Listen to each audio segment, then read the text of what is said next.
ഇന്നത്തെ സ്പെഷ്യൽ നല്ല മുളക് ചമ്മന്തി. അപ്പം ഈ മുളക് ചമ്മന്തിയൊക്കെ ഇത്ര സ്പെഷ്യലാണോ എന്ന് ചോദിക്കും. ഇടയ്ക്കൊക്കെ ഈ ചിക്കനും ബിരിയാണിയും മീനും ഒക്കെ കഴിച്ച് ഇടയ്ക്ക് ഇതേപോലെ ഒരു ചമ്മന്തിയൊക്കെ ഒരു കൂട്ടി ഒരു ചോറുണ്ണുമ്പം അതൊരു രസമാണ് കേട്ടോ. പിന്നെ ഇതുപോലൊരു ചമ്മന്തി ഉണ്ടെങ്കിൽ ചോറുണ്ണാൻ വേറെ കറിയുടെ ഒന്നും ആവശ്യമില്ല കേട്ടോ. അപ്പം ഈ ഒരു ചമ്മന്തി എങ്ങനെയാണ് ഉണ്ടാക്കുന്നതെന്ന് നോക്കാം കേട്ടോ. നിങ്ങളൊക്കെ ഒരുപാട് പേര് ഉണ്ടാക്കിയിട്ടുള്ളത് തന്നെയാവും. അപ്പോൾ ഞാൻ ഉണ്ടാക്കിയപ്പോൾ നല്ല അടിപൊളിയായിട്ട് തോന്നി. അപ്പോൾ അതൊന്ന് ഷെയർ ചെയ്യാമെന്ന് കൂടി വിചാരിച്ചു കേട്ടോ. ചമ്മന്തിയൊക്കെ കൂട്ടി ഇടയ്ക്ക് ഈ ചോറൊക്കെ കഴിക്കാൻ ഒരു രസമാണെങ്കിലും പക്ഷേ ഈ കറിയൊക്കെ വയ്ക്കുന്നതിലും പാട് തന്നെയാണ് കേട്ടോ. ഇതൊന്ന് പൊടിച്ചെടുക്കാൻ ഒരു മടിയാണ്. കറി ആകുമ്പം കുറച്ച് മീനോ ചിക്കനോ കിട്ടിക്കഴിഞ്ഞാൽ അത് പണി വേഗം എളുപ്പം കഴിയും. അതവിടെ കറി ഉണ്ടാക്കി വെച്ചാൽ പിന്നെ കുഴപ്പമില്ല. പക്ഷേ ഇതേപോലൊരു ചമ്മന്തിയൊക്കെ പൊടിച്ചെടുക്കാൻ ചിലപ്പോൾ ഒരു മടിയായിരിക്കും.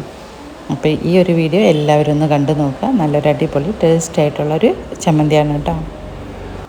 മുളകൊന്ന് എണ്ണയിൽ നമ്മൾ മൂപ്പിച്ചെടുക്കുമ്പം അതിൻ്റെ കൂടെ തന്നെ നമ്മൾ കുറച്ചൊരു ചെറിയ ഉള്ളി ഇട്ട് കൊടുക്കുകയാണ് കേട്ടോ.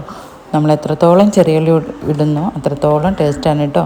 ഞാൻ ഒരുപാടൊന്നും ഉണ്ടായിരുന്നില്ല കയ്യിൽ, അപ്പോൾ ഉള്ള ചെറിയ ഉള്ളിയൊക്കെ അതിലിട്ടിട്ടുണ്ട്. പിന്നെ വെളുത്തുള്ളിയൊക്കെ ഒരുപാടൊന്നും വേണ്ട, ആ ചെറിയൊരു ടേസ്റ്റ് വ്യത്യാസത്തിന് മാത്രം മതി. പിന്നെ ഒരു കുറച്ച് പുളിയും നമ്മുടെ ചമ്മന്തിയുടെ അളവ് എത്രയാണോ അതിനനുസരിച്ചുള്ള കുറച്ച് പുളി കൂടി ചേർത്ത് നമ്മളൊന്ന് ആ വെളിച്ചെണ്ണയിൽ തന്നെ റോസ്റ്റ് ചെയ്തെടുക്കുകയാണ് കേട്ടോ ചെയ്യുന്നത്.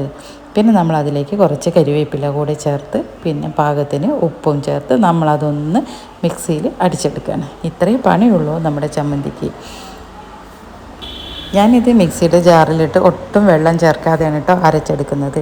പിന്നെ നമ്മൾ കൂടുതലായിട്ട് ചെറിയ ഉള്ളി ചേർക്കുന്നത് കൊണ്ട് വെള്ളം ചേർക്കേണ്ട ആവശ്യമൊന്നുമില്ല.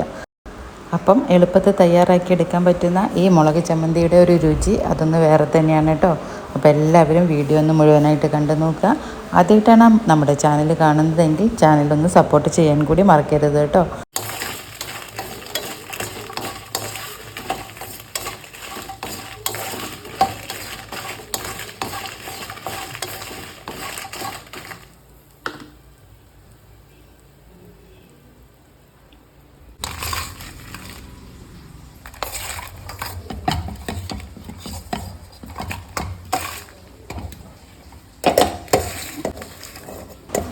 അപ്പോൾ നമ്മുടെ മുളകിൻ്റെ ചൂടൊക്കെ ഒന്ന് ലേശമൊന്ന് തണിഞ്ഞ ശേഷമാണ് കേട്ടോ നമ്മളിത് മിക്സിയുടെ ജാറിലിട്ടിട്ട് ഒന്ന് അടിച്ചെടുക്കുന്നത്. പിന്നെ ആവശ്യത്തിനുള്ള ഉപ്പ് കൂടി ചേർത്ത് കൊടുക്കുന്നുണ്ട് കേട്ടോ. ഞാൻ കൂടുതലും കല്ലുപ്പ് തന്നെയാണ് കേട്ടോ ഉപയോഗിക്കുന്നത്. എന്തെങ്കിലും കുറച്ച് നമ്മൾ എത്ര ഇട്ട് കഴിഞ്ഞാലും കുറച്ചൊരു ഉപ്പിൻ്റെ കുറവൊക്കെ തോന്നുകയാണെങ്കിൽ മാത്രം പൊടിയുപ്പ് ഉപയോഗിക്കാറുള്ളൂ.